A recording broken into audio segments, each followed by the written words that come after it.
Ok, bueno, señores, vamos a darle buenas tardes. 18 de junio del 2025, un día bastante interesante. Sí, habla Powell, ya habló la Fed, uno de los hombres con una de las tareas más importantes del mundo, que es pues regularle el valor al dólar americano. Sí, sabemos que Christine Lagarde también tiene un puesto muy importante, bien, siendo la presidenta del Banco Central Europeo, pero seamos sinceros, chicos. Estados Unidos es Estados Unidos, el dólar es el dólar y la Fed es la Fed en el sentido de que son los reyes. Aunque el dólar americano está perdiendo mucho atractivo, mucha confianza, bien como ya lo hemos hablado en diferentes videos, sigue siendo el dólar.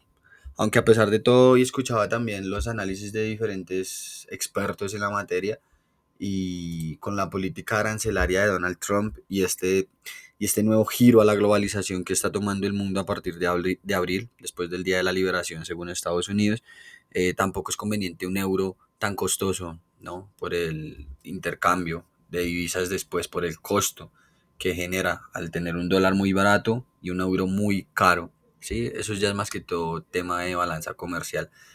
Entonces, bueno, vamos a empezar con el dólar teniendo en cuenta que la Reserva Federal fue muy hawkish, ¿sí? Cuando hablamos de en ese término es que quiere decir que fue muy agresiva, halcón, ¿sí? Muy serio, muy firme se comportó Powell. Convenció, posiblemente por eso subía el S&P 500 al principio o durante la conferencia de Powell, pero después se devuelve.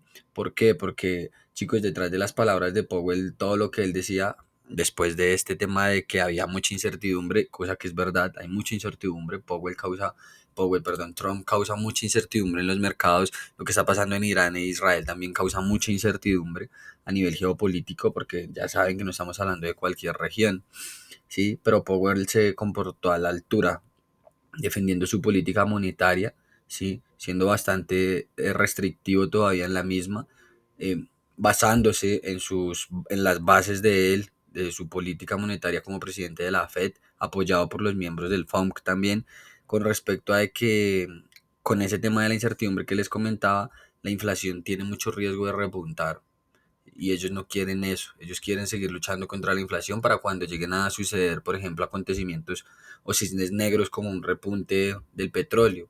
Me gustó algo que dijo que es bastante cierto con respecto a que Estados Unidos, o tal vez el shock que está teniendo el petróleo en estos momentos, no es el mismo que en la guerra de Yom Kippur de la década de los 70 y el embargo petrolero hacia los Estados Unidos por parte de la OPEP o de los países árabes en esos tiempos, porque pues ya Estados Unidos es bastante dependiente de su energía, independiente, perdón. Sí, ya son ellos los que generan su propia energía. Incluso hace 2 años, si no recuerdo mal, desbancaron a Arabia Saudí como como el mayor exportador de petróleo del mundo, ¿sí?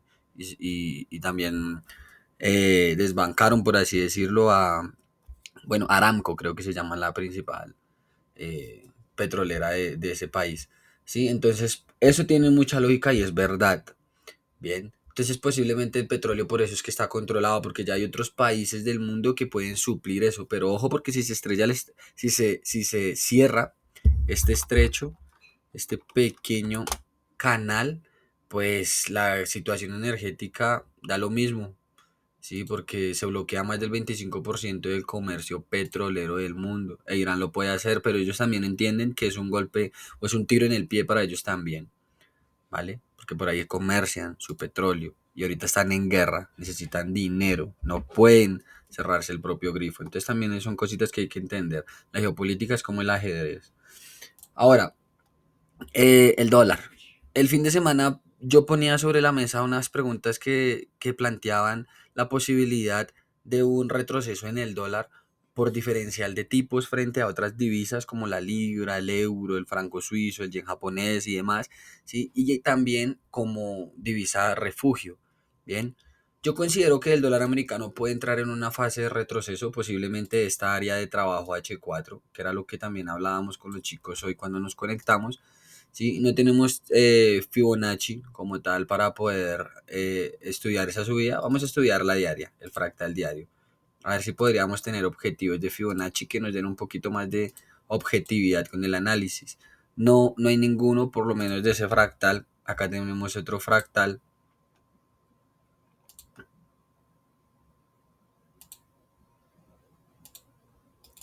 tampoco va a su objetivo de los 99 puntos, pero pues ya es concluyente. Entonces, por Fibonacci, pues no tendríamos nada.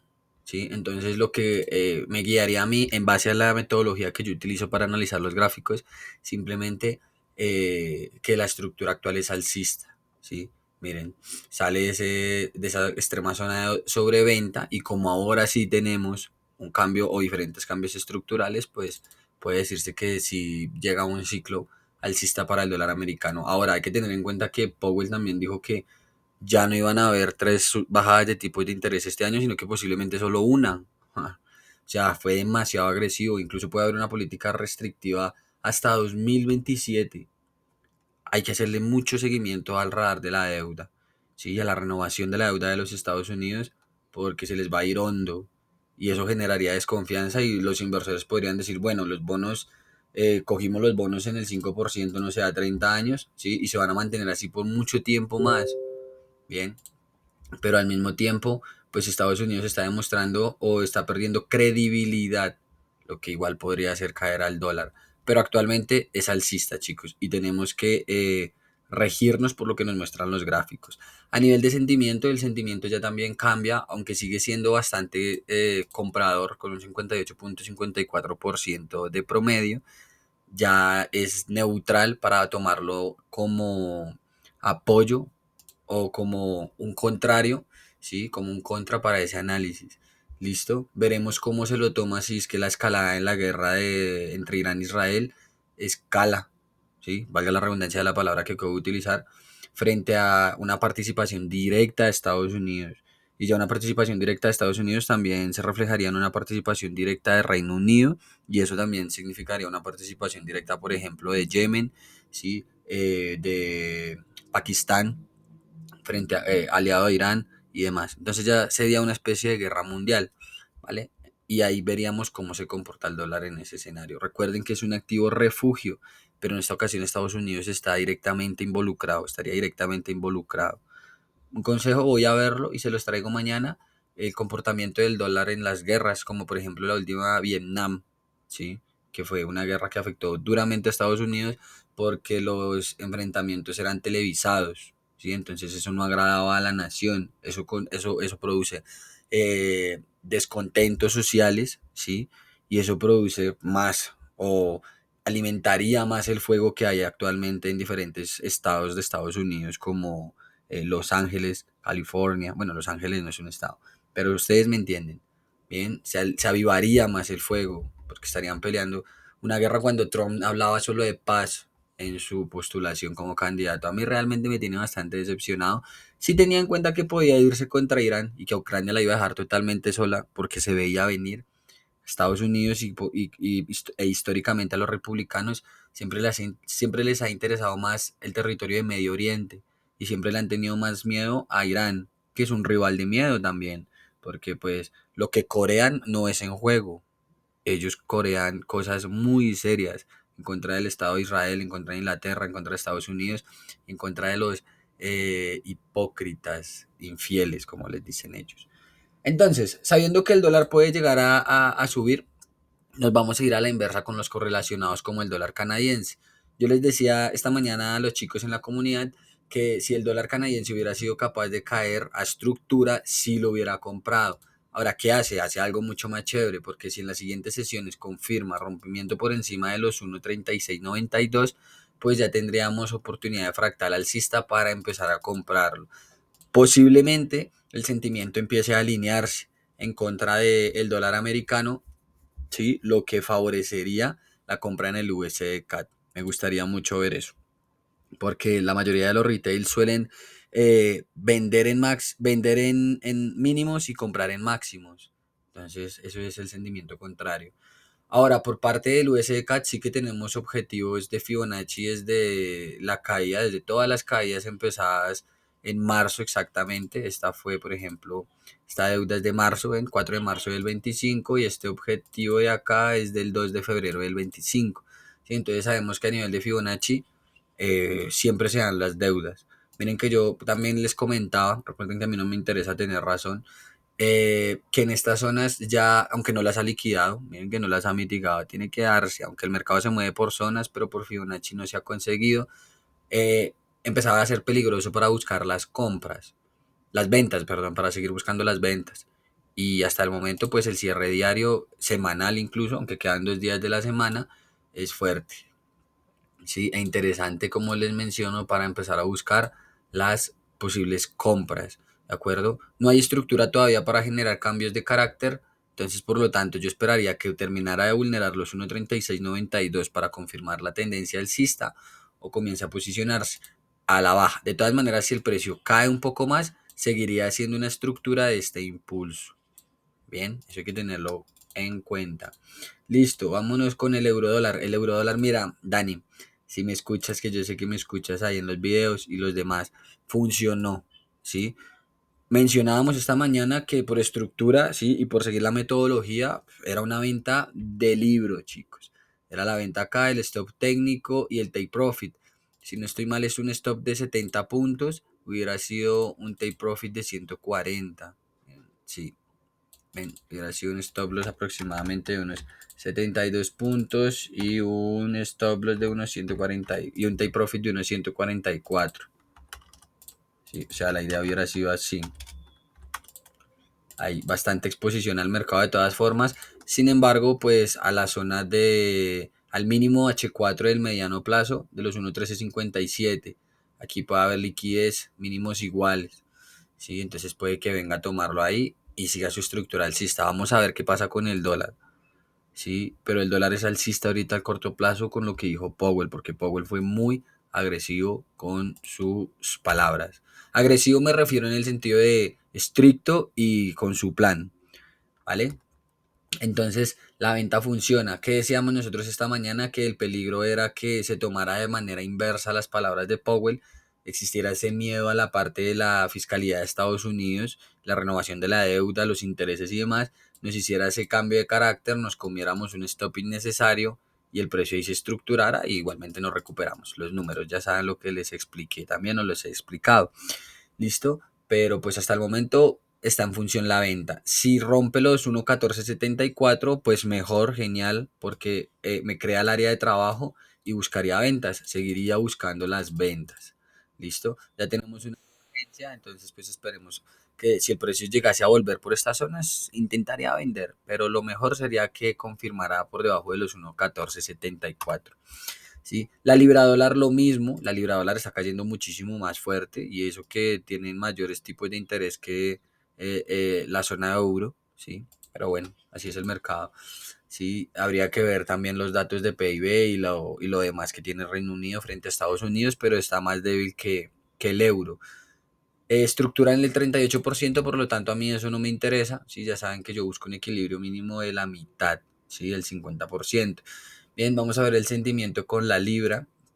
Y con la libra, aunque el promedio es más vendedor, vuelvo y les repito, esto se puede alinear y se puede empezar a ir en contra. O sea, más gente queriendo buscar compras y eso sería perfecto. ¿Listo? La superación del nivel de los 1.3414, al igual que el euro, marcaría una nueva área de trabajo para buscar ventas. Con la libra esterlina sería un poco distinto porque también estaría perdiendo el nivel estructural del mediano plazo en los 1.3414 y me confirmaría que entonces la posibilidad de que estructure de una manera más profunda, por así decirlo, ese impulso en diario, pues es más alta, sube más esa probabilidad. Igualmente se sigue manteniendo una estructura de largo plazo, del mediano largo plazo alcista. Si pierde los 1.3142, ahí sí entraríamos en un terreno de corrección más profundo de este impulso de largo plazo. E igualmente seguirían una tendencia alcista de largo plazo. Bien, a objetivos de Fibonacci de 1.25 y de 1.2834. Bien, el dólar yen me la hizo olímpica, ¿sí? Se fue con el stop y se fue sin mí. Sin embargo, es por eso que yo también les digo, ven, es stop loss o stay profit. Por eso les decía, cierro esta orden de manera manual dependiendo de lo que diga Powell. Powell habló, se vieron las minutas del FOMC, se vieron el tema de los puntos azules, el dot plot de la Reserva Federal se apunta a que la política monetaria va a seguir restrictiva por un tiempo mucho más prolongado del que se espera decrecimiento en la economía de Estados Unidos leve, pero se espera, sí, pleno empleo y demás, entonces el dólar adquiere valor frente al dólar yen y empieza a alinearse con la tendencia del mediano plazo que es alcista. Recuerden que yo les dibujaba algo así, impulso, esto es un retroceso, una posible acumulación, lateralización o rango, ¿sí? Al final de cuentas es lo mismo, simplemente que con diferente dirección, pero sabemos que estamos viendo una dirección alcista, entonces esa acumulación es posiblemente para que esto siga en compras, ¿bien? Posiblemente hasta dónde, bueno, acá tenemos una pequeña onda que se alcanza a ver ahí, temporalidad de una hora posiblemente sea, y si este sí lo tenemos con deudas, con objetivos en los tres niveles de los 147 y 146.99. Ahí tendremos que ver nosotros al dólar yen en algún momento. Esto es objetivo del 12 de mayo de este mismo año. ¿Listo? Entonces ya empieza a adquirir, perdón, eh, atractivo ese objetivo. ¿Listo? Tenemos el cambio de carácter interno. Me gustaría ver más freno por parte de la oferta hacia la demanda para poder entrar en posibles compras. ¿Listo? Bitcoin. Bueno, Bitcoin ahí quieto. Esta mañana o el día de ayer hubo un hackeo, un robo de criptomonedas hacia Irán por parte de Israel. Los hackearon. Bien, eso saben que se genera desconfianza porque si no hay seguridad, si puede haber un ciberataque de esa manera, pues entonces Bitcoin o las criptomonedas no son un activo muy seguro que digamos en esos casos. Bueno, el dólar tampoco lo es, ¿no? Miren lo que le hicieron a Rusia. Congelaron sus activos, sus ahorros y no los puede tomar. Entonces eso es prácticamente también como un robo, pero bueno, así es el mercado. Sin embargo, desde que empieza el conflicto en Irán e Israel, Bitcoin lo viene haciendo bastante mal y está marcando una estructura bajista. Después de la conferencia de Powell, recuerden que yo no hago trading con Bitcoin, sí, hubiera sido interesante esta idea, ya después de que habló Powell. Vamos a ver qué puede suceder. Son 280, son 560. Eso quiere decir que según este target estaríamos apuntando a que Bitcoin volvería a las cotas de los 99.104 dólares por BTC. ¿Listo? Al mismo tiempo que pues Ethereum que también sí dio la oportunidad de entrar después de haber oxigenado, haber estructurado todo este impulso, ¿lo ven? Impulso, acumula, retroceso, patrón y caemos. Esperemos que se posicione por debajo de los 2.437, confirme continuación de estructura bajista y ponga en riesgo los soportes de los 2.384, 2.322 y vuelva a su estructura bajista del mediano plazo. ¿Sí? Recuerden que Bitcoin, Ethereum, a diferencia de Bitcoin, sí es bajista. Listo, el petróleo, chicos, para ir concluyendo, si quieren mañana pues actualizamos SP500. El SP, como les decía en la sesión de hoy, es difícil. Tenemos un VIX de volatilidad en niveles teóricamente altos, ¿sí? De 20 puntos, bien, lo que causa más volatilidad en el SP500. Bien, tenemos más atractivo hacia la renta variable y también tenemos ese riesgo de que no solamente los gobiernos, sino también las empresas tengan que, se me olvida en estos momentos, reanudar su deuda, por así decirlo, refinanciar su deuda con tipos de interés del 4,5 todavía. Entonces, pues ustedes entenderán, el dinero caro hace las cosas más caras, ¿vale? Entonces, pues el SP lo vería siguiendo caer. Listo, el oro es bastante interesante, estamos en una correctiva bajista, sí, confirmada el día de hoy. El chat, la tarea o el ejercicio que hicimos con el chat GPT hoy no se equivocó, ¿no? Cuando hablaba de que hubiera sido con un comunicado agresivo, ¿no? Fuerte caía en oro, pues no fue fuerte porque recuerden que el oro también está apoyado por la parte geopolítica y también por esta incertidumbre económica que hay en los Estados Unidos y el mundo. Bueno, por el momento pues se aprovechó la venta. Listo, vamos a ver qué pasa si después genera ese cambio de ciclo, si no ocurre nada extraordinario y pues el oro viene por todos estos mínimos, ¿no? Esto es liquidez, esto es dinero. Bien, y de todas maneras tiene objetivos en los 3.220 y no confirmó el rompimiento por encima de los 3.434. Eso fue para verlo con lupa porque si no lo confirmó esto puede ser así, en contra de todo pronóstico, pero veremos. Hasta aquí chicos, Dios los bendiga, un abrazo, muchas gracias por escucharme.